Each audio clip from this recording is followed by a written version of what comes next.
Yes. You're almost getting there. The Greek language lessons are on hold for now. Ben, anything you want to chime in on there before we move into hopefully more positive conversation? No, I just think it's frustrating for me, and I don't know how many times we can say this, but when nothing is working and when your current system isn't working, then why don't you try to change it? And the lack of any desire to change it whatsoever is really frustrating to me. From when the Champions League final against Real Madrid and Kiev to today is really not that different. No, not at all. So, we... A few times we went 4-2-3-1, but very rare. No, but even the players involved. Oh, yeah. We've added a Fabinho and a Take Thiago. Milner out? Yeah. Out of the Champions League lineup and put Thiago, and that's basically it. We added Fabinho as well. And then... that was... And then it was Lovren was playing center back with Van Dijk. But beyond that, I think it was pretty much identical. Mm-hmm. So you do that for 3 years, and now you're shocked to discover that most opposing teams kind of have a general idea of what you're probably fielding, and then are able to beat you.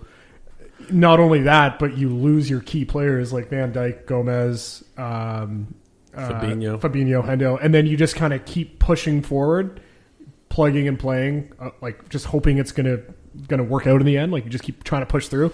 It's not shocking to me whatsoever that this is what's happening. Yeah, that's unfortunate.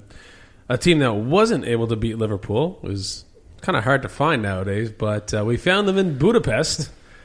We played RB Leipzig on Tuesday, and we got a 2-0 win, which is great because that was technically our away leg.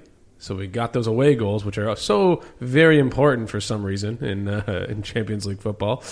But overall, I'd characterize it as a good win. I'm not going to blow too much, sunshine on this one. But we did control most of the game. There was a couple good build-ups by Leipzig. Alisson, a couple good solid saves and good touches with the feet. A couple close ones, but he was pretty confident. And again, Kabak, I thought, looked pretty good in there. Again, I want to see a little more ball possession. But, John, where you land with this game? So this was my glorious return to the pub. I was able to watch this game with you guys, and just do have to note that because it was the first time since. It came for the Atalanta game. Yes, that's what it was. Diogo Jota scored a hat trick. Yes, so that was the last time that I'd watched football with friends. So it was really nice to get back into the pub and watch it with some folks. We had a bit of a rainy day in Halifax that day, so it wasn't as much of a turnout as I was personally hoping for, but it was what it was. Liverpool this year in England is like your old beat up Geo that you drove in high school. It's kind of just been chugging along since the 80s, and its best days were probably in the 80s. Whereas Liverpool in Europe right now is like a top of the line Lambo. It's just. It's night and day. It's a huge difference. Honestly, JP, I would argue that the goals that we scored, you could say that they were gifts, that they were defensive mistakes. You could say that it wasn't I think it was a situation where we pressed them into making those mistakes. We pressed the hell out of that team, and it was kind of a classic Liverpool performance. And we pounced on a couple of really obvious defensive mistakes, and they were kind of identical, the two goals, but we don't take those chances that often these days, No, very true that we don't usually take them. We screw them up. Your point about capitalizing on them and creating them, they're two different points to me. We definitely capitalized. How much we actually created them, not as much as if we were pressing in their attacking third and creating them, forcing them to make bad passes, and then turning it over and building the play up and scoring. That would be much different. These were both passes back to their own players, basically, and they fumbled it. They missed it outright, just swung and missed. Yeah, but then let us in on a break. I think that was a situation where we were pressing really well offensively, and I think our midfield was more solid than it has been. Certainly since Fabinho was playing in defense or in midfield rather. Since then, the last thing that I'll say about this game is. We could talk about Upamecano maybe giving Bayern some buyer's remorse, but the thing that I took away from that game in particular is that Angelino looks like he's going to go cook meth with his high school science teacher. There was numerous frosted tip jokes and hair jokes during that game for sure. So, but overall, I definitely agree it was a more positive game. But I'm not saying that we're a Lamborghini in Europe right now. Ben, if Liverpool were a sports car in the Champions League, or a car in general, I won't put you into sports car territory. What type of car would they be? Definitely a Toyota Camry. Good, reliable, very good value for your money. Listen, I'll take that. All right. My biggest takeaway from this game was Julian Nagelsmann not dressing to the nines as much as I would have hoped to. Ooh. Yeah, he's usually a very well-dressed guy, and he didn't turn out, so you got to assume that might have messed with the team's heads. He had that lovely shiny shoulder thing going on that was on his. Yeah, I mean, I remember some games with Nagelsmann where he was wearing wasn't he wearing tweed jacket? Yeah. He was wearing a bomber jacket this game. It was cold, though. I think he was trying to be Pep Guardiola. It was raining there, too. I thought he was trying to look more like Klopp. Yeah, he is his idol, so that makes sense. No, I think my big takeaway from the game is, just even if you look at the stats, it was a very even game by the numbers. So it was encouraging to see, obviously, a clean sheet. But it was really encouraging to see that a game that was, for all intents and purposes, very even. Liverpool to win 2-0. Because I'm finding way too often in the Premier League, as we've all talked about, we'll be completely dominant. We'll be completely dominant in all the stats, all the paper stats, and then we'll still end up losing. So this was kind of refreshing to see. And Leipzig are not a pushover team by any stretch. I think they're second in the Bundesliga right now. Yep. So this was good. I mean, it made me feel good. And the Premier League's lost. Obviously, foregone conclusion, we're not retaining the title. Top four is kind of up in the air right now. So it was just kind of nice to get excited about something. Because it seems like this shouldn't be too much to ask, but this is where we're at now. That is kind of depressing, but you're right. We did get a win in there.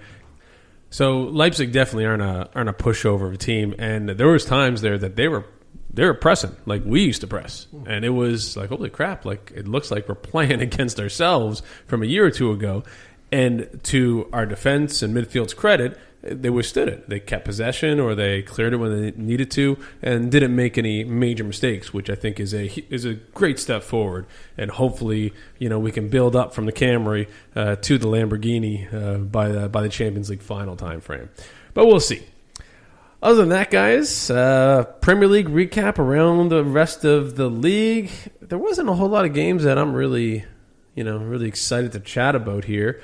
It is kind of nice seeing Mourinho lose, even though we're chasing West Ham now, so it would have been almost better for Tottenham to win that game. Did you guys? Were you guys cheering for Mourinho there? Or? I'm always cheering for Mourinho, so yeah. Any of the rest of the games? I mean, you got City beating Everton before they beat us, 3-1. City squeaked out a win over Arsenal. I didn't see that game. I watched most of that game. I don't think it was a squeak. Yeah, that's what I heard. They went up 1-0 in the first 90 seconds. Yeah. And then I think they were just comfortable the rest of it. I don't think Arsenal ever had a chance whatsoever. So kind of what I heard from all the pundits. I didn't watch the game. But, I watched Man U versus Newcastle with the 3-1. Yeah, with the Halifax Man U Supporters Club. Shout out those guys. It was a good time. And I thought that was pretty entertaining.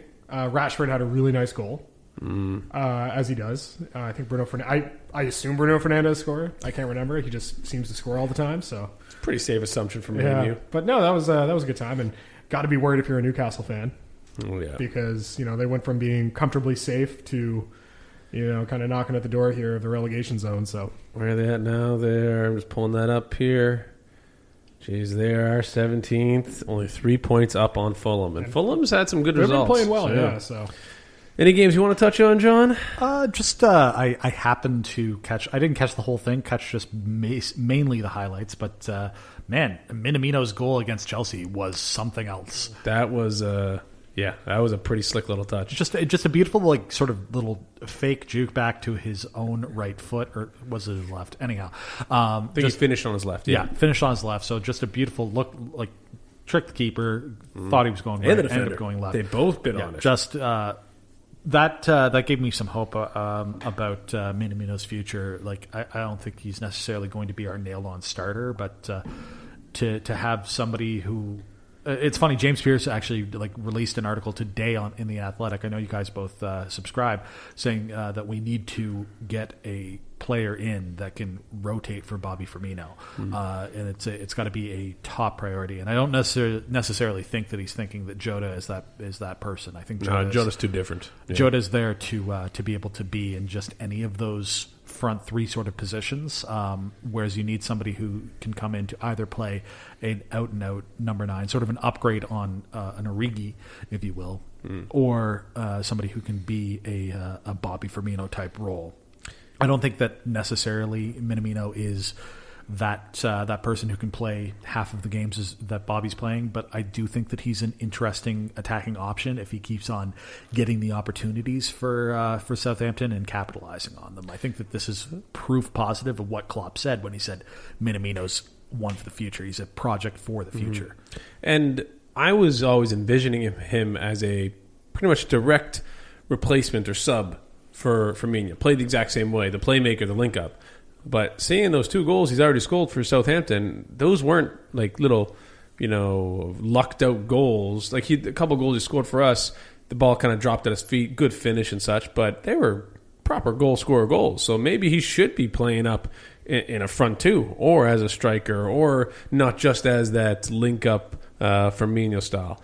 But either way, I agree with you that hopefully he's still excited to come back and play for us. I mean, I'm hoping next year he's ready to come back and take some proper minutes from one of the front 3 up there. I think he's got every chance to, and there's your opportunity to maybe play a slightly different formation where you have maybe a front 2 striking duo of him and Salah, with Mane just playing sort of like slightly behind in sort of a number 9 plus, or number 10 rather plus, sort of like a little bit off of the left or a little bit off the right, or maybe even coming through the center, playing kind of a diamond in midfield. So you've got a striking partnership up front, more of a diamond in midfield, and obviously your bank of. How about we play a 4-1-4? We just put Jota, Minamino, Salah, and Mane up there, and then we have Firmino in the middle of the park, and then we just got our back 4. I like it. Let's do it. Sounds a little bit like something that I do in FIFA every once in a while, but okay. Just gotta mix it up in there. All right, let's move on to a couple debate time segments here. I got a couple points I sent out to the guys earlier today to see what their thoughts are. First category is which is more likely right now for Liverpool? What's more likely, guys? Finishing top 4 or finishing in the Champions League final? That means a win or second place there. Ben, what do you think? I know we're playing really well. Like we're a Lamborghini in the Champions League, but I just feel like we're gonna get past Leipzig. I think barring like a big collapse at home, which we never do. We never do, right? 4 straight losses. Yeah. Anyway, I feel like we'll probably get through Leipzig. But you just never know who you're going to hit in the quarterfinals or the semifinals. And when you look at Bayern Munich's out there, Man City, I hate to say it, but Man City, Juventus, list goes on. And just how depleted we are as a squad, I don't think we're ever going to get to a point where we could comfortably take on Bayern Munich in a semifinal or whatever to even get to the final. Now, in terms of top 4, I mean, I feel like we've been saying this for weeks now, but I feel like we got to eventually turn it around. I mean, I'm being brutally honest, I almost feel like neither is super likely, but if one is to be more likely than the other, I'd say squeaking into 4th by the end of the season. John? Here's the thing, Ben. You say that Man City is out there. They have yet to play in the Champions League in terms of the knockout stages. They play their first game against Mönchengladbach this week. Wednesday, we all know that Pep is doing well in the domestic league, obviously. So that does mean that he's going to play some weird formation. Overthink it. Yeah, he's going to end up getting knocked out 6-2 on aggregate. Like that's just the way that it's going to go. Yeah. Honestly, I actually kind of give the slight edge to us making the Champions League final. Just simply because I think that it is a situation where it's a different. Yes, we're struggling in the league, absolutely, but I think it is a different. Even though it's the same set of players, it's a different set of circumstances. It's a different competition, and it's a different set of I hate to keep coming back to it, but it's a different set of referees. It's a different, it's just a different environment, and it's an environment that I think that Liverpool, and particularly Liverpool under Klopp, kind of relishes. It's that backs to the wall, just kind of absolutely have to win in order to progress. That's kind of where we're at, and I think that the only time that we haven't had that kind of progression under Klopp was last year when we won the league. We walked the league. And one fact